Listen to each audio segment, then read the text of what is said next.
Atiku Abubakar has run for the presidency of Nigeria 6 times. 6. No Nigerian in democratic history has attempted this more. He has survived military regimes, corruption allegations, party defections, court battles that went all the way to the Supreme Court and came back down again. And yet, here is the question that nobody in Nigerian political analysis is asking. What if the barrier to Atiku's presidency is not his opponents, not the courts, and not the electorate, but a structural trap built into Nigeria's political system itself, one that tightens every single time he tries to escape it?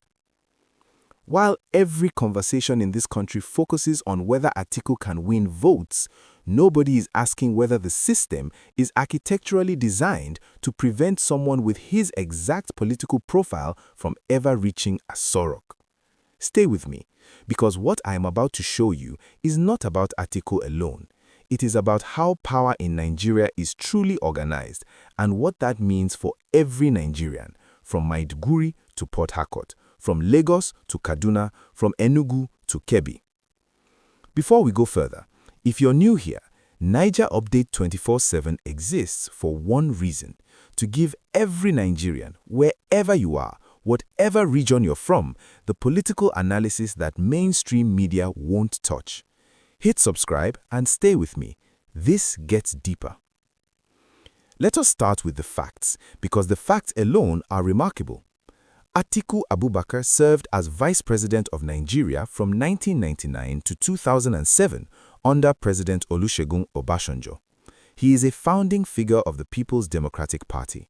He has built political relationships across all 6 geopolitical zones.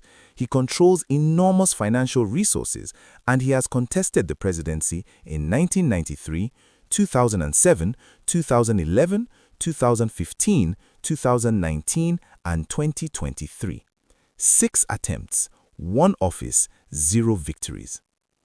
Now, his 2023 loss to Bola Ahmed Tinubu has reignited a debate that his supporters dismiss as propaganda and that his critics call inevitable. The question is this: is Atiku constitutionally, politically, and structurally unelectable at the national level? And the reason this conversation is resurfacing right now is simple. 2027 is approaching.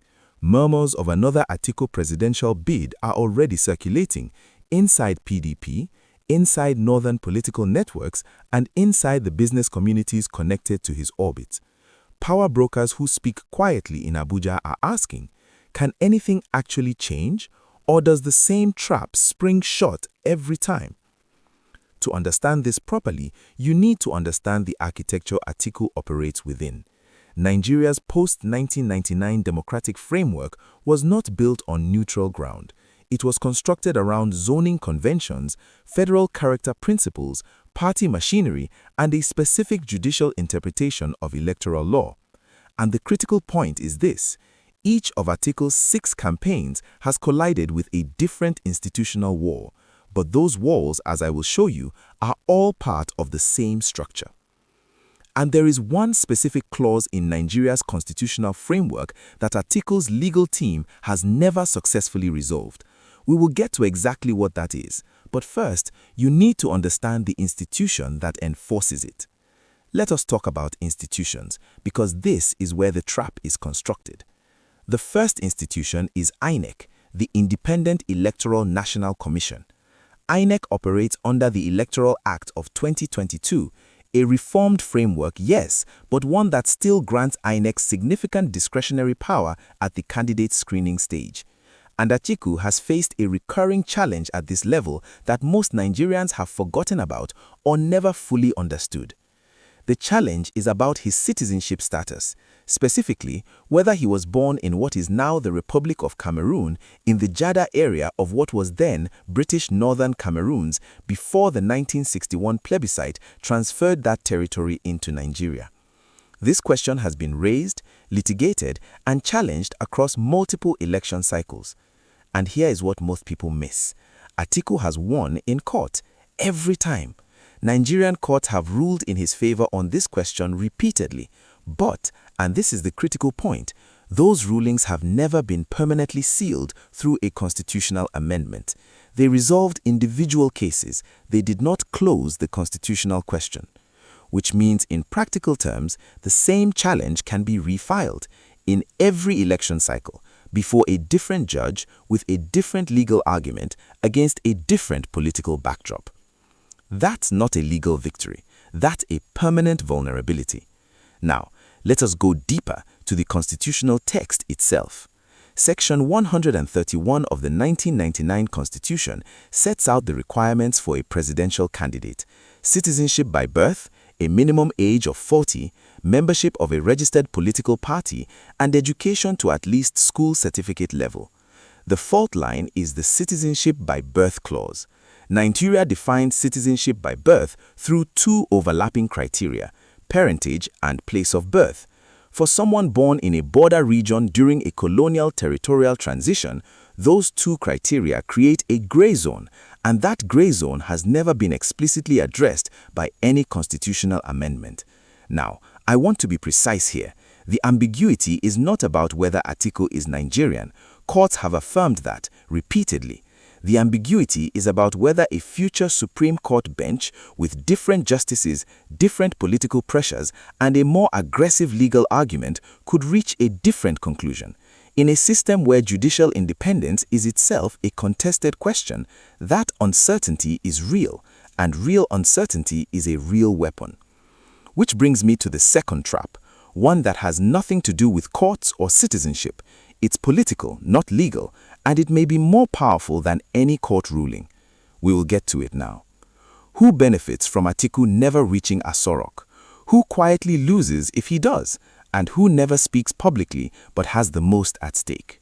Let us start with the APC establishment.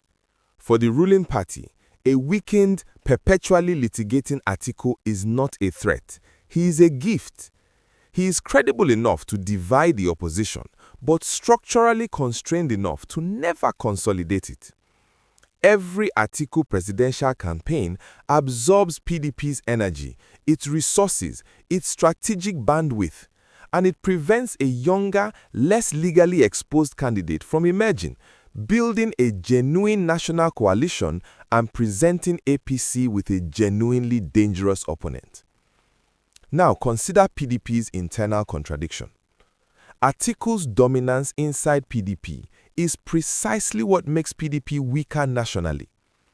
Northern PDP governors and stakeholders rally behind him, but southern PDP structures become ambivalent, and the party enters every election cycle internally fractured before the real campaign even begins. The clearest illustration of this is what happened in 2023, the Wike factor. The open rebellion of Nyesom Wike and his allies against Atiku's candidacy was not a personality accident. It was not petty grievance.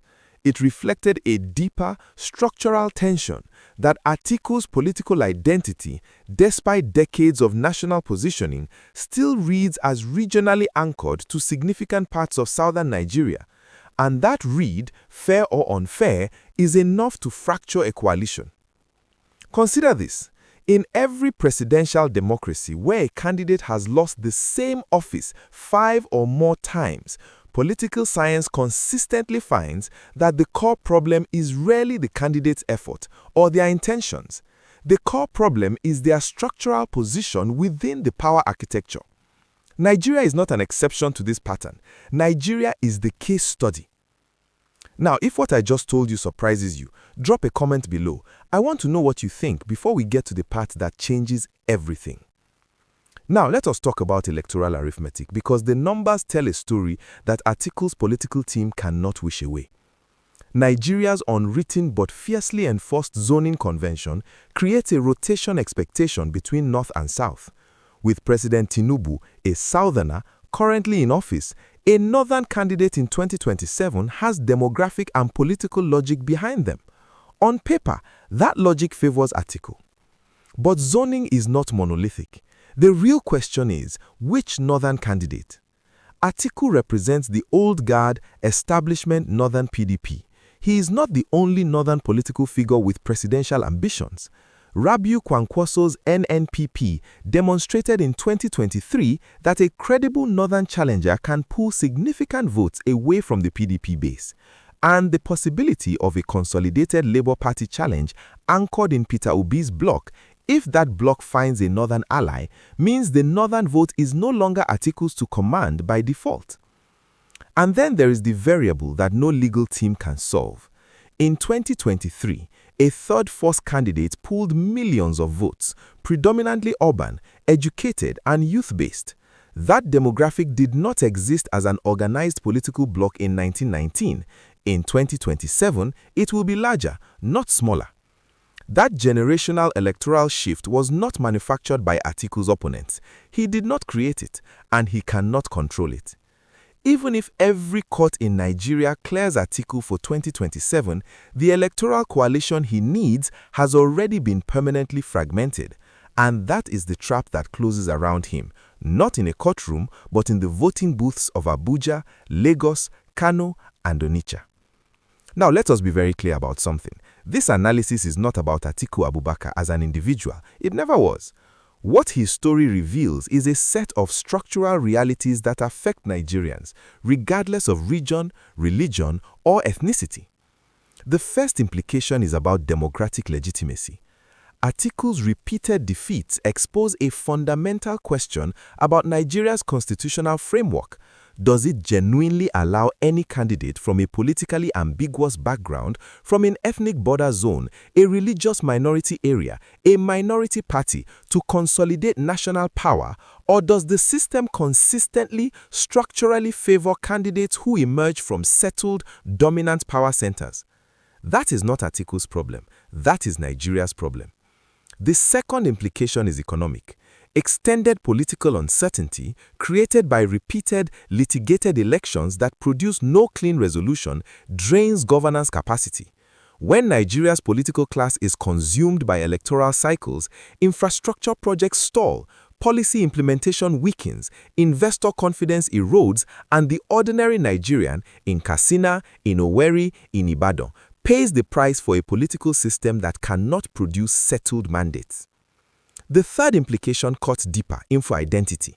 Atiku is Muslim and Fulani. In a country where every candidacy is immediately processed through ethnic and religious filters, that identity carries weight. His choices of running mates, Peter Obi in 2019 and Ifeanyi Okowa in 2023, were deliberate attempts to bridge the North-South Muslim-Christian fault line. The fact that neither bridge held electorally tells us something uncomfortable. In Nigeria's current political psychology, a running mate cannot neutralize presidential identity anxiety. The anxiety runs deeper than any ticket configuration can reach. Once again, kindly remember to subscribe to my channel.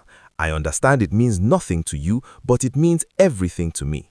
This work of research and analysis cost me a lot, and the only means of paying me back is your subscription.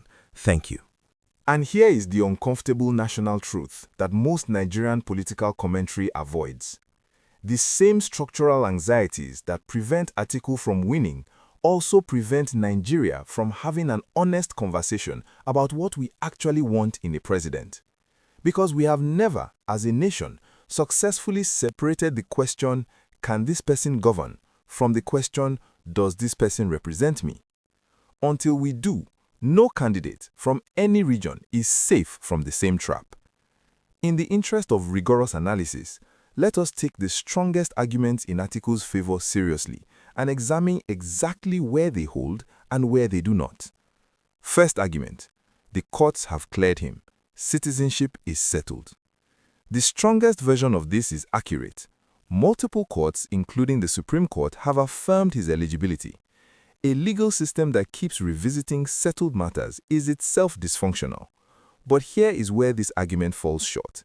Legal clearance and political viability are not the same thing. A candidate can be constitutionally eligible and structurally unelectable at the same time. The citizenship question has become a political tool, and political tools do not disappear simply because courts rule against the people wielding them. Second argument. Atiku has the strongest national structure of any opposition candidate. True, PDP's 36-state structure, Atiku's decades of relationship building and 29 million votes in 2023 make him Nigeria's most credible opposition figure, on paper. But structure is not the same as coalition. He can mobilize his base. He has consistently failed to expand it. Those 29 million votes represent a ceiling, not a floor, because the Obi vote and the Kwankwaso vote will not automatically migrate to him in 2027. Third argument, the system is rigged. INEC cannot be trusted. This argument has real force. Nigeria's electoral management has faced credible allegations across multiple cycles, but even granting significant irregularities, Atiku's internal coalition problems, Wike's rebellion, southern ambivalence, and youth disengagement from PDP were not manufactured by INEC. They existed before a single vote was cast. You cannot blame the counting process for the cracks in the coalition. And the question Naija Update 24/7 asks on behalf of Nigerians from every zone is not whether Atiku deserves to be president, it is this: does Nigeria's political system reward governance capacity or structural positioning? Because if the answer is the latter, then the trap that closes around Atiku will close around every future candidate who does not emerge from a settled, dominant power center. And that is a trap for Nigeria, not just for one man. We began with one question. Is the barrier to Atiku's presidency his opponents, the courts, or something structural, something built into the system itself? The answer, as the evidence has shown, is all three, operating simultaneously and reinforcing each other. The legal ambiguity is real, not because courts have ruled against him, but because the ambiguity can always be reactivated. The political coalition problem is real, not because Nigerians reject him personally, but because the electoral geography of Nigeria in 2027 is structurally different from anything he has faced before. And the systemic problem is real because a democracy that cannot produce new leadership from across its full diversity is not yet a mature democracy. Atiku Abubakar is not the villain of this story. He is, in many ways, a symptom of a political system that has rewarded persistence over renewal and that has not yet built institutions capable of fairly evaluating governance capacity across ethnic, religious, and regional lines. The real question, the one every Nigerian should carry forward from this analysis, is not can Atiku win? It is what kind of political system do we want to hand to the next generation of Nigerians? And are we building it now, or are we waiting for it to arrive on its own? If this analysis gave you clarity, share it with one Nigerian who needs to understand what is really happening. Like, subscribe, and I will see you in the next one. Naija Update 24/7. We never stop watching.